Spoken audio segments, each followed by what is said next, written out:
If you're talking sports, this is the matchup. Mickey, who is Zizzy? Yeah, we cutting it up. Just a couple athletic enthusiasts. You know what it is. The Mickey Zizzy podcast. What's going on, everybody? Season 3, episode 1, bigger and better. We're trying to do some new things, trying to spice it up a little bit. So, what's going on? You know what's always happening. Brought to you by Pinnacle Supplementation. Go and check it out. PinnacleSupp.com. Get your supplementation needs.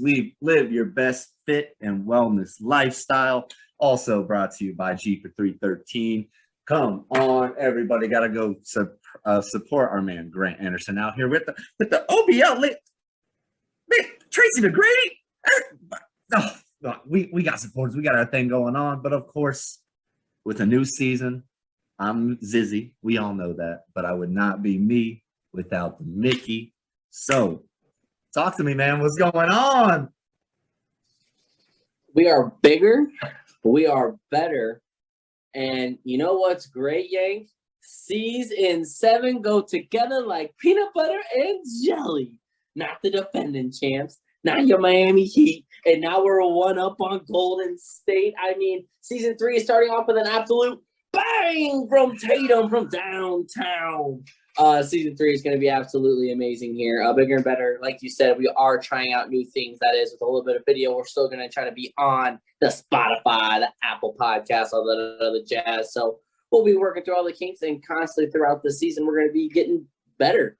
Different setups here and there, different video, all that kind of jazz. But you already know I got to come in with that amazing energy because my Celtics went and beat your Miami Heat, and life is great to a game 7. I mean, season 7. And we might not need 7 for the series. So we're definitely on cloud 9 over here.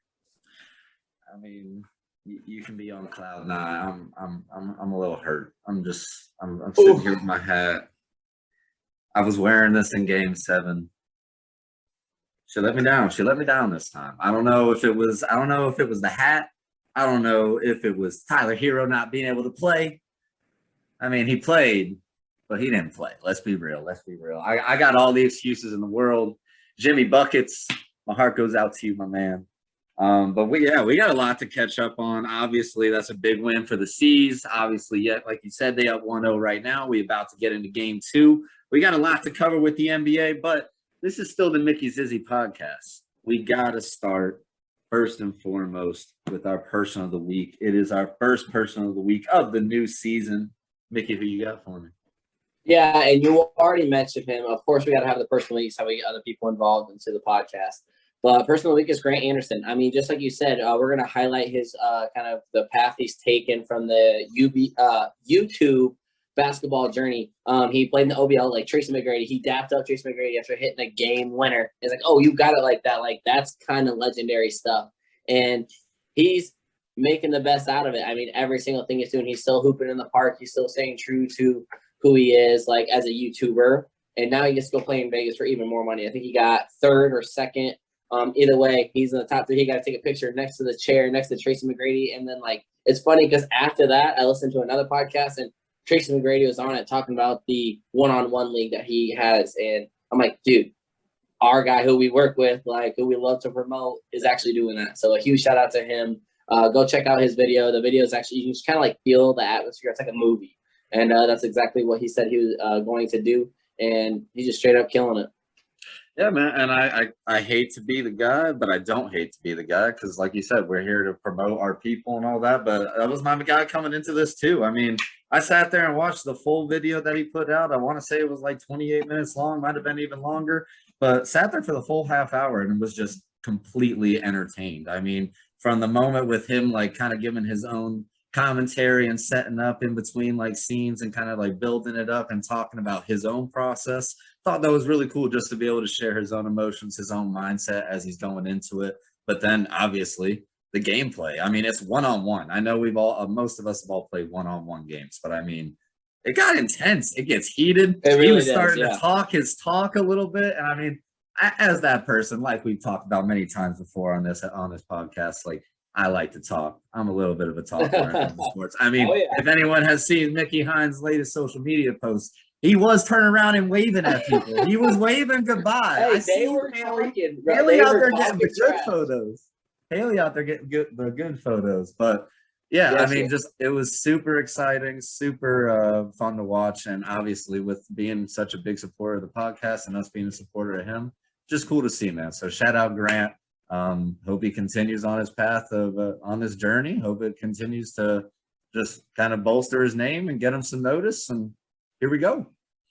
Yeah, and I mean that's the best way to start it. I mean, he's kind of in not really necessarily his peak because obviously he's going to keep on, growing and whatnot. But he's in a great situation right now to keep on promoting his game, promoting his channel. That's what we're going to do here. But NBA, we have so much to talk about, Yank. And Yeah, I mean, we're going to talk about the thing. We're going to talk about the one series, the WCF, because we all know Golden State was going to win. I mean, you called it from last season. They're the real deal.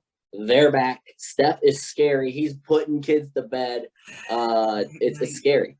And Luka, if he gets one superstar, bro, give him his own Klay Thompson. Like, they're gonna be scary because Luka can put up 40. He's putting up MJ numbers in the playoffs. No joke. And so for Luka, if they have that one person come to their squad, I mean, you get him maybe even a Julius Randle. I would take that would still, I think, from maybe not win them a championship, but they're going to be so much better. They did, I think, 1-6. They 1-6 or whatever, 1-5. Either way, they were just kind of playing with them. The Golden State was there towards the end, like, this game, that's all right. Beat them next game. When you're up so high, you kind of not necessarily play down, but you know what I'm saying? Like, you don't play as hard because we have another game. But yeah, that series. I mean, do you have anything else about that? I've been saying the whole time that Golden State was the team to beat coming out of the West since the beginning of the season, especially if we see any remnants of what Klay used to be. Klay is starting to look healthy, by the way, so that'll be another thing that we talk about as we get into this finals. But I mean, their offense is electric. You have the greatest shooter of all time, the best 3-point shooter, I mean, statistically. And then you look at the people around him. Klay's back. Draymond is an absolute playmaker and stole for that team. Jordan Poole has stepped up. Andrew Wiggins is a superstar. We don't even talk about Kuminga because he's not playing right now. Imagine if he was playing. That. You got Kevon Looney. We got a bunch of people that are stepping into their roles, and they have just they're a dynasty. I mean, we're talking about the finals appearances for the 6th time in 8 years. Like, people didn't want to talk about the Warriors because of injuries and everything else, and they kind of went away for 2 seasons. But here we are again, fully healthy for the most, like everyone, like I said, under the Kuminga, and we're in the finals again. And to be honest, had a great lead in game 1, which again, we're going to talk about. But as far as the Mavs, man, no one expected them to be there. They said that themselves. Oh, nobody. Luka is 23 doing the stuff that he's doing. I mean, like you said, MJ numbers. He's got the 2nd most points per game in a playoff career. Like, he's averaging 34 or something a game in the playoffs in his career. It's absolutely insane what he can do. I agree. Get him another superstar is clutch. I mean, most of the teams in this league have at least 2 superstars nowadays. Yeah. But you get him something. I mean, I don't know about Julius Randle, but something. I mean, obviously, Kristaps Porzingis didn't develop, but he's doing what he's doing by he's got Brunson. Jalen Brunson can show up. He can show up. He can play some ball. Tim Hardaway, I really think he can show up and play some ball. But they don't have a big man down low that can really dominate. They don't have anybody else that can really shoulder the load to at least get some type of pressure off him. He's going out and scoring 40 points a game with people all over him. So crazy to see what he can do. Needs to learn how to play defense a little bit better. But they do all that. Yeah, the Mavs are going to be around. They're going to be talkable. Luka's for years to come. I mean, if Luka keeps this up. Yeah, and I mean, that's the sad thing. We don't have much to debate about because, like, he's gonna get a superstar down the road, or one of the draft picks. He's just gonna really pop off. And like, Brunson's still good. Tim Hardaway's good. Like, those are the pieces you need to have an elite team. But you can't just have one superstar and role players anymore. Not in this league. Not in today's day and age. You just can't do it. But I mean, it was a great run. Hell of a run, and they're going to be back. They're going to be better. I think if Luka, like I said, I think he needs to probably just get in better shape. I mean, sometimes he looks tired. He looks a little bit heavier this season. It is what it is.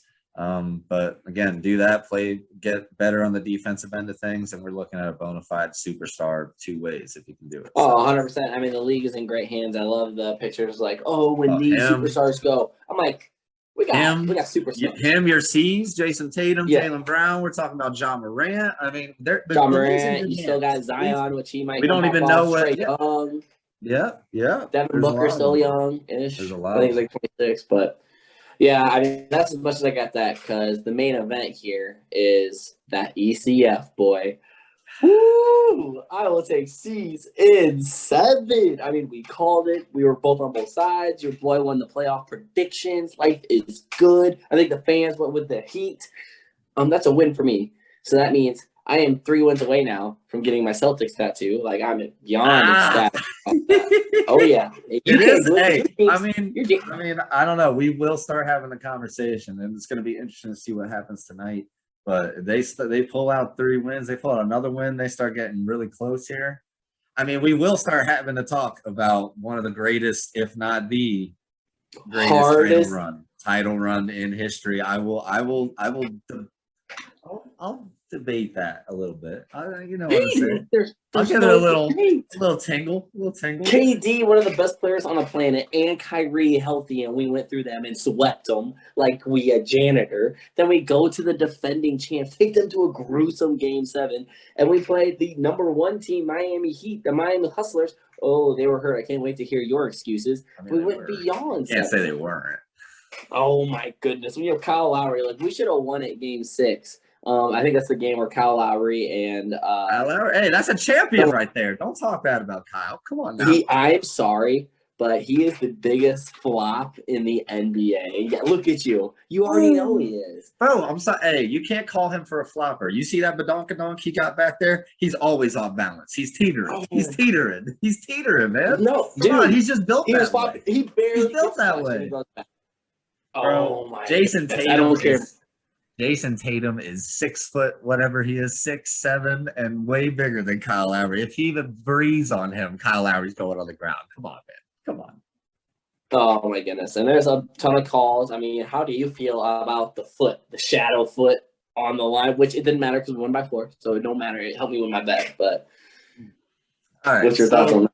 I've been saying, I don't know if I mentioned it in the podcast recently, but I can't stand when Scott Foster refs or his crew refs for a Miami Heat game, especially when it's against like the OG teams, because I don't know why. I have a personal bias where I say that he favors the OG teams, like the Lakers, the Celtics, all that, like he does. There's a lot of bad calls both ways, I want to say, in this series, but it doesn't take away from the series really, except for the very last game, which we'll get to. But like, yeah, calls went both ways. It was back and forth. I mean, we saw games where the Celtics would shoot 30 free throws. We saw games where the Heat shot 30 free throws. I mean, it is what I mean, Jimmy Butler, on some of his games where he's going over 45 points, he has 19, 20 free throws. So, I mean. Yeah, I couldn't catch a break. Yeah. So, I mean, it is what it is. But Game 7, to take a 3-pointer off of the board after 3-4 minutes of gameplay, it'd be one thing, Mickey, if it was okay, he shoots it, they review it, and like the next timeout, like a minute later, 30 seconds later, in a break, whatever it is. But it was like 3-4 minutes down the road, and we were in the middle of a run. Now you're looking up, you're like, okay, we're down 8, we're down 7, we got our momentum, that's good. All of a sudden, you look up after a timeout, you're down 13. Like, what is that? And it's funny because they announced it over the intercom, like, attention, ladies and gentlemen, earlier in the game, he stepped out of bounds. 3 points are taken away. Wait, what? Yeah, like, what are you talking? And why are we even looking at that at that point? Like, it's been so long. Just made no sense. And then they showed the replay. Well, you know why they looked at it? They wanted to make sure it was a 3. So they went back at it to potentially give y'all another. If he's almost standing out of bounds, I know. That was what they were saying. But, like, he almost – like they were seeing if it was a 2 or not, and like, oh wait, he actually stepped out of bounds, which he did. And my whole thing, well, no, and I will say, I don't think you can really definitively say whether or not he did. He's on the balls of his feet. His heel never fully touches the ground. You don't know. It could have been on the ball of his foot or something. It was debatable either way. But it's just to do it in the flow of the game like that and just completely kind of changed them. It just is stupid. And then you think about it, how does this end up changing the whole result of Game 7? Is because, okay, Jimmy Butler gets that steal, they're down 2, and he shoots a 3, which was a legend shot. And I have no problem as a Miami Heat fan even with him taking that shot. That was gonna be my next question. Because he's the one that got us there. He's the one that got us there. He deserves to do whatever he wants, because without Jimmy Butler, we don't even make it to Game 6. So it is what it is. He carried us throughout all the playoffs. He's got like 6 40-point games as like 7 or 8 as a Heat player. He's probably like 5 this whole playoffs. I mean, the man was going absolutely bananas, but he doesn't take a 3 at the end of that game if that Strus 3 isn't taken away. If that Strus 3 counts, we're down 1, and Jimmy Butler could not miss in the paint. And on a fast break, he's taken that for a layup. He makes it, and then we go up 1, and you guys get the last shot. You would, which you never know. Jason Tatum, Jaylen Brown, the way they were all playing. Eric White, the way he played in that series. Man, I'm just saying they could have easily came down and made a shot to win it, and that would have been epic too. But that just changed the whole dynamic of the game in my mind. It really did. It really did. No, it didn't change up the whole dynamic because it would come down to one play. Like, I don't think you have to also take in consideration the fouls there late in the game. Like, the Celtics wouldn't have played so much up if they were already closing the gap. They would have tried a little bit harder. You notice they were milking the shot clock. They were like, all right, wait to the 5-10 second mark of the shot clock, right? I got worried that I didn't even think we were going to get the chance to have that game-winning shot the way that you guys were killing time down the end of the fourth quarter. Like, it got to the point to where we were down probably 11 with like 4 minutes left, and every possession y'all would get down to 5 seconds, something like that. And yeah, they played smart.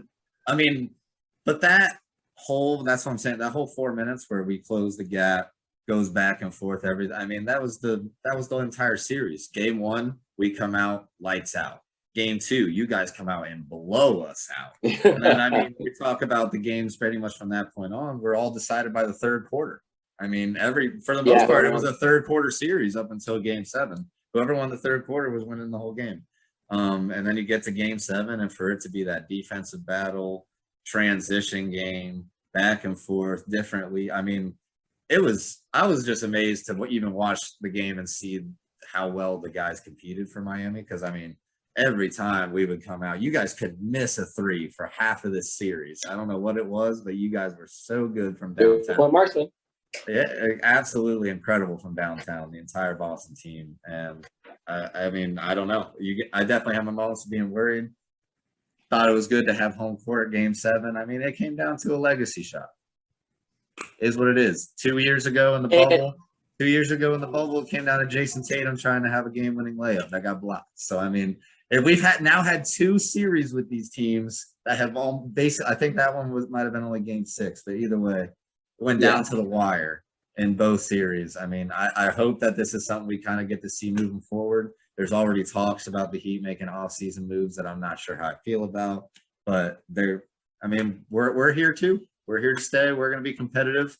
C's are young and looking really, really good right now. So they wanted a hell of a series, man. I mean, I was hurt though. Oh my God, I was so hurt that night. I try to be nice. I know. Hey, I know that we were definitely talking our smack throughout the whole night. But at the end, it's always like whoever loses, you know that they're in a dark place for a few minutes. So you gotta like talk your smack a little, but then it's like, okay, lay off. And once you check your Snapchat and you hear it buzz, you check and it's Zizzy is typing. Oh, snap. All right, I can't look at this. God dang. Glad that's what I started typing. I'm like, dang, I know exactly how you feeling. Yeah, man. So GG. I just remember as soon as that game ended, like my only thoughts were like, I hope the Warriors sweep them. I hope they sweep them. Which ain't happening. Obviously, no. But yeah. So but here we are now, though. I mean, they represent the East.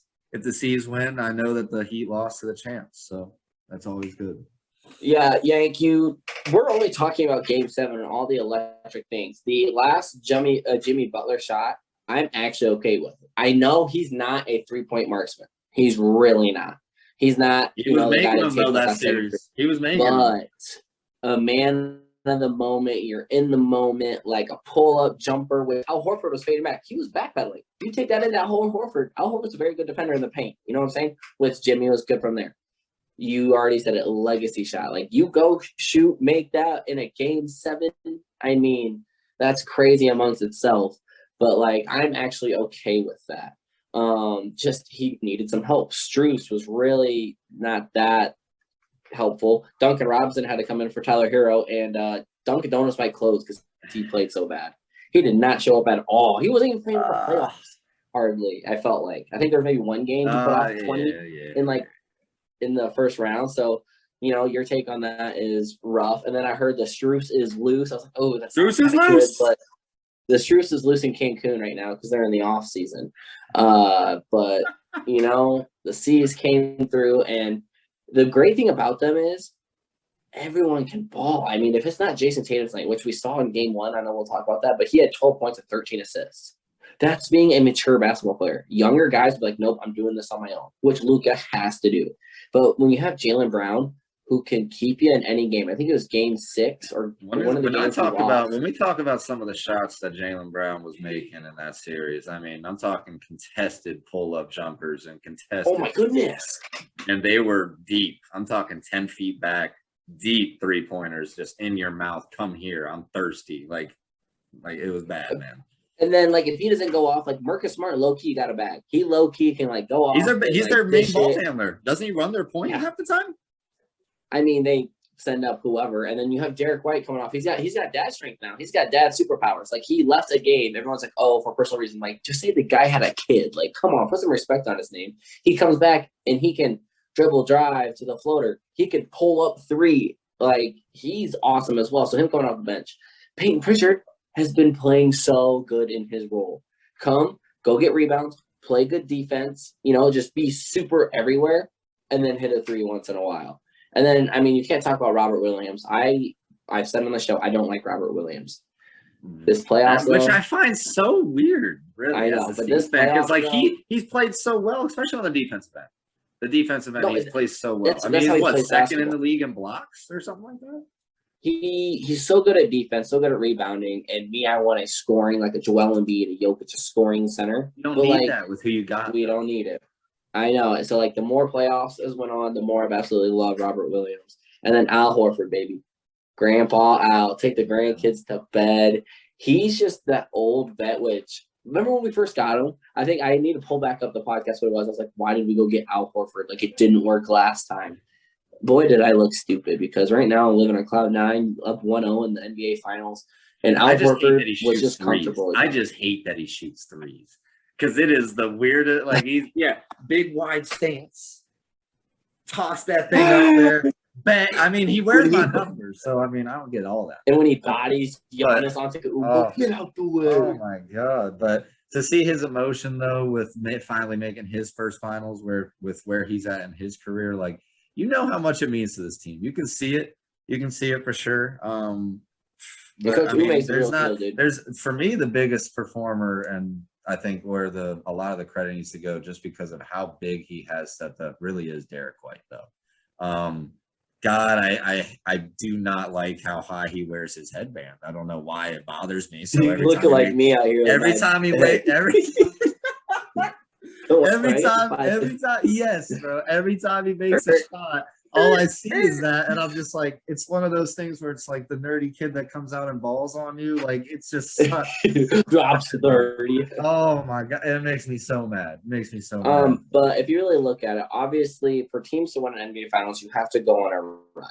You know what I'm saying? Someone has to show out. I mean, you saw with the right last year, Reggie Jackson. Reggie Jackson isn't a baller. He ain't a superstar. Last year in the playoffs, when they were trying to make that run, he was. You see these other players, which Jordan Poole shoot in the playoffs. He's been playing pretty well. I mean, for them to win those early series because of Jordan Poole, the third Splash Brother, like, there you go. Some of these guys really get their name. I mean, Matthew Dellavedova back in the day, Delly, he had his only good series. You know what I'm saying?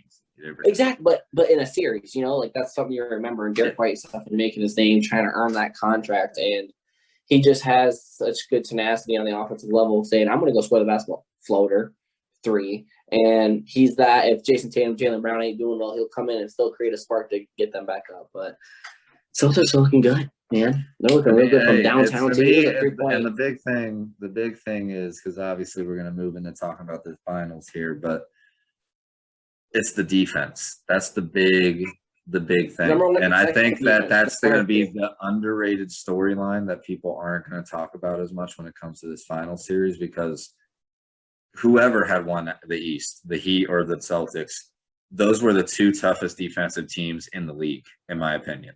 Like throughout for the entire season, Heat were pretty consistent the whole year. They were top 5 in defensive efficiency. And from January 1st, I've been saying it, from January 1st, the Celtics defensive efficiency, their opposing points per game ratings, everything has just been, they've been number 1 to top 5, whatever it is. They have been absolutely standout great for everybody. And they have the defensive player of the year, Marcus Smart, who always has some steals, always a clutch play on defense at some point in the game. It was a great series. There's a lot of positive for the C's going into this finals. It's just it's going to be a great one. Now, you brought up defense, and Jaylen Brown even tweeted, he was like, the energy is about to shift. I was like, yes, sweet, let's go. We're down in the ranks, and they are the top 2 defensive teams. And it's not just, efficiency. You can look at the stats, but use the eye test. Every time they'd slap a ball when someone go up, like, oh, that's a foul. But if you actually look at the replays, they're getting all ball. When they go up for blocks, they're getting all. Jason Tatum's having off the glass blocks. Blocked by Tatum. Like, oh my goodness. Like, one thing I will also say with the Celtics is they are big, man. Like they made Miami's lineup look pretty small a lot of times. So it's not even just the fact that they can defend. It's the fact they have a true 4. They have size with it, which is so important in the NBA, obviously. So they have a true 4, true 5. Al Horford and Robert Williams. You know what I'm saying? And Grant Williams he's a pretty beefy boy. He still shoots the rock as well. You got that Lowry dunk. They are big. Yeah. So, Did you say Lowry? Yeah, he got that Lowry dunk. Come on, man. Oh my goodness. But this obviously leads. ECF champs. You know what, Yank? I was so confident. I didn't even buy the ECF gear because when we win the NBA Finals, I'll just get my NBA Finals shirt. I will say, I gotta get my one thing out though. Tyler Hero not playing after Game 2 changed that series. That does hurt too. I will say that because that's the 6th man. Marcus Smart didn't play Game 2. The defensive player. He missed one game. And you guys lost that game. Obviously, like that makes sense. We actually won that. Game 2? Oh wait, no, Game 2 you did win. That's when we shot lights out. Yeah, that was when you guys couldn't miss. But I'm still saying, like Game 2, he didn't play Game 2, but Tyler Hero, he played maybe 2 minutes in Game 7. Outside of that, he didn't play after Game 2. So 6th man of the year. Would have been nice to have him. Outside of that, there's really no other excuses. It was a very hard-fought series. It went Game 7. Winner takes all at that point. I just would have liked to see what he could do in an ECF. I know he's young. I know he's a 6th man, but he is a big component as far as keeping our scoring together, because we had a few games where we just went cold, man. We had 17, it felt like 7. What was the one game? I think we started 1 for 16. Yeah, no, it was 18-1. Yeah, oh my God, man. That was one of the craziest things I've ever watched for an offensive performance. But would have been nice to have him. But alas, RIP, my Heat. I appreciate you. We'll be back next year. Hey, you can hang that up back up in the shop. We'll be back next year, baby.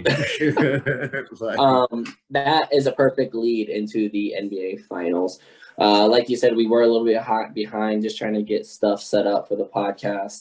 Don't forget to visit the Pinnacle Supplementation. We're going to try to have some tagline on our cool little video, wherever that may be. But you can do it right quick there. Little shout out to them. Right there. But the finals, man. I'm loving the energy. Obviously, after a Game 1, and we were down the entire time. I was just like, man, Steph Curry reminded everyone. People were giving him the talk, you ain't great, you ain't a legend, you don't have a finals. He's coming off the Magic Johnson Award, okay? Come on, he's hot right now. He's hot. And he just wouldn't miss. And for some reason, there was one play by Boston where they left him wide open. I'm like, what are you doing? He's the best shooter of all time. Why are we leaving him open? And a lot of the switches, bro, that's all their offense is the quick little Draymond handoff, picking or like screens and roll. switches. Boom. Yeah, it's you get right past that screen, pull up, and it's so hard to defend because if you switch, well, then Marcus Smart is trying to go above. That's an easy slip for Draymond. That's a little hoop right there, just like you're playing 2K. So their offense is just so good because they have such good shooters where they can come off those screens and be lights out. Shoot, and their release. We talk about that too, but Curry's release is a half a second. It's so quick. Klay Thompson, he catches, usually when Klay catches a ball, he's literally already shooting. So Yeah, it's lights out, it's dynamic, and now that they have the other people stepping up, like we've said, like Wiggins stepping up and play a Jordan Poole being able to shoot. I mean, it's definitely changed the dynamic because there isn't anybody that you can really lay off of anymore. You have to play up. But I was very confused to watch, especially in that first half, and in that first quarter where Steph comes out and drops 21, 23 points, 5 threes or 6 threes, whatever it was in the first quarter. 6, yeah. Yeah, I mean, looking like MJ in the first half, only did it in a quarter, man. Like, what the, like, dude, coming out and doing that. I just didn't understand how, even off of it, huh? We're saying all this great thing about Golden State, and they went and lost. They won the 3 quarters by 10. I mean, when the fourth quarter started, it was, I think, a 10 or 12 point lead. Yeah, it was. They were pulling away at the end of the third because the Warriors again, are probably the best third quarter team I've ever watched. They just always are good in the third quarter. But yeah, they were down like 12 or something going into the fourth, and at home, like playing at Golden State's tough, man. Their arena gets loud, gets into it, and then you got the greatest shooter. You got a more championship experience on that side. Really remarkable comeback run, but again, it comes down to the defense, and that's something that we got. The defense, and I mean, we already talked about Jason Tatum, 12 and 13, and I'm fine with it. People are like, "Oh, Jason Tatum didn't show." I'm like, the man had 13 assists in the NBA Finals. He had a double-double. Like, he let the people who were hot, Derek White, legit in someone's face, just boom. I was like, "Why are we?" That's why we're taking. And then Al Horford just starts. Bang, Al Horford's 2 threes at the end were so big, such. And then even Jaylen Brown. I mean, I think it's the start of the fourth quarter. He hits a 3. I'm like, okay, now we go. So I mean, the people stepped up who needed to because it was not Jason Tatum's night. Whatever game plan Steve Kerr operated was flawless. Jason Tatum couldn't score the basketball, yank, but you got to have a full team to win an NBA championship, and that's exactly what they did. I mean, from the defensive standpoint, and then just threes after 3. You're going to allow Jason Tatum to only have 12 points in a game and they're still going to win? That's worrisome for the Golden State Warriors. That just shows how good it was. For Golden State, and this is where I want to bring in, and I keep saying it, defense wins championships, people. It just does. But when we talk rebounds, yeah, right. But then when we talk about it, who did the Warriors play that played substantial, great defense on their run? During that? Yeah, during their playoff run this year. Who have they played that plays great defense? Mavericks. You can't tell me the Mavericks play great defense. No. The Grizzlies were great until John Morant goes out. John Morant goes out, and now you have no one that covers Steph Curry. Without what's his name? Dillon Brooks. Yeah, Dillon Brooks is out. I mean, that's what I'm saying. You got injuries there. There's no young super. Injuries are gonna, and that's why like the Tyler Hero thing, you can't talk about that because injuries are gonna happen in every series every year. There's teams that have championships because of injuries. The Raptors don't win 3 years ago. I'm sorry, everybody. If Kevin Durant is not hurt, that just doesn't happen. That's Steph Curry's time to shine, though, too. I mean, the Cavs win the 2015 title as well. If Kyrie Irving and Kevin Love don't, no, they do not. Yes, they do. Come on. But we're not getting into the whole injury debate. Yeah, because if Steph Curry had a chance to be the greatest player of all time, if he goes in with a beat-up squad, beats Kawhi Leonard and the Raptors, he really does, though. I mean, he would be, if he won the Finals MVP, and then he wins this, that'd be 5 championships for Steph Curry, and one of them was with no squad, like, greatest player. I know it's crazy. And then on top of that, you have the narrative of like, oh, he's changed the entire game. There's people that there's people that play the game purely because of what he has done for it. Yeah. I've updated my top 10 to put Steph Curry at 8th all time. I don't care what anyone says. Steph Curry is in the top 10 greatest players of all time, even if they don't win this I championship. said by the time he was ending his career, he's going to be top 10, possibly even top 5. So, yeah, now I'm working for top 5. But like, if he goes out and wins this, if they win this title this year and he wins another one, like after, if he gets to 5, I might be start talking like best point guard of all time. Like I know he doesn't do the he doesn't do the assists as much. He's not as flashy with the passing as Magic was, but I don't know, man. That's a different conversation that we'll get into, I'm sure, another day. But we have a ton of off-season stuff to talk about. Absolutely. But like I said, the Warriors they played the Mavs. They played, who was it? The Nuggets. And they're hurt too. That's what I'm saying. And who was their third team? The Mavericks. The Grizzlies. So the Nuggets, the Grizzlies, the Mavs. None of those teams play significant defense. Now they're playing a team that has size, like big time size, your traditional 4 and 5, and is the number 1 rated defense in the league. It's a different animal because the Warriors can only play offense. They are not going to be able to stop Boston on a consistent basis. What's going to hurt Boston is if they don't make shots. If they miss their threes, they're in trouble. But if they're hitting even 30% of their threes, they'll be fine. They'll be fine because there's nobody that's going to be able to stop them in the paint other than maybe Draymond, and he's going to get tired by the end of the game.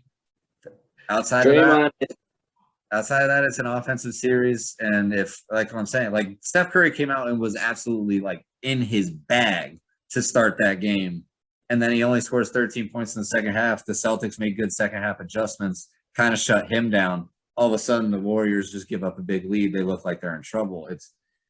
I don't know, man. It's going to be an interesting series. I still think, like logically telling me that the Warriors are going to come back and win this series, but I'm not going to be like upset because then I don't feel as bad about the Heat losing if the C's win. I just don't want to have to listen to you for the rest of your life be like, well, the C's have the best playoff run in NBA history. The most championships, banner 18. Are you and Lakers tied right now? You and Lakers tied right now? Yeah, 17-5. Yep. So we take the throne back, 18 each year around my tattoo when I get it.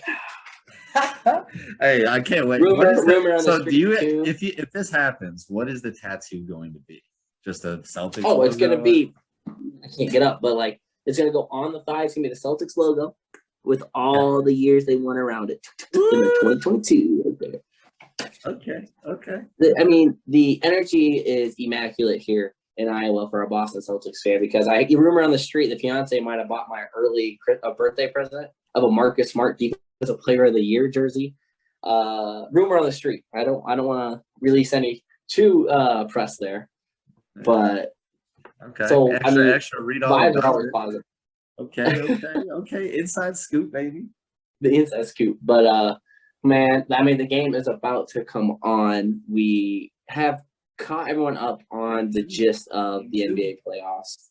Game 2 is coming. I mean, next episode, we're going to be hopefully live again on the video. Hopefully it all works. We're going to have a YouTube link. We're going to be back on the audio. It's going to be great.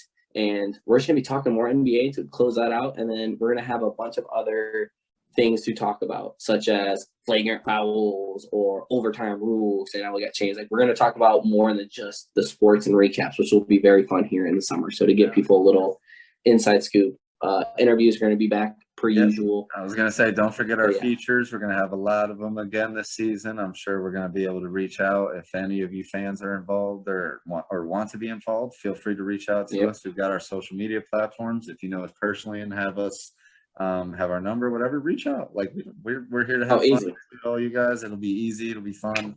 We got new things like this that we're trying and can maybe get everybody on video to do all that as well. So it's going to be really cool. Really looking forward to it. Obviously, there's some other sports going on. Shout out to all my NHL playoff fans out there. I do enjoy watching the playoff hockey. That's been pretty electric as well. Go Lightning. Get a good win last night. Go up 2-1. So, go down. They're down. Yeah, down 2-1. But comeback series. But yeah, man, pretty exciting. Oh yeah, I mean, my last kind of things are Season 6, baby. I know it's typically season 7, but season 6. I'll take a sweep. I mean, if I don't want to be too greedy. Steph Curry and the Warriors are not getting swept to the finals by the Celtics. In the finals. Now, my hot take is if the C's win tonight, they're winning this series. If they go up 2-0, going back to Boston, we play better away in 5. C's might win it in 5 if they win tonight. If they lose tonight, the Warriors are winning. I'm telling you. Whoever wins tonight's game is winning the series. Pivotal game 2. A pivotal game 2, baby. That's it. You good? First take? Last take? What is it?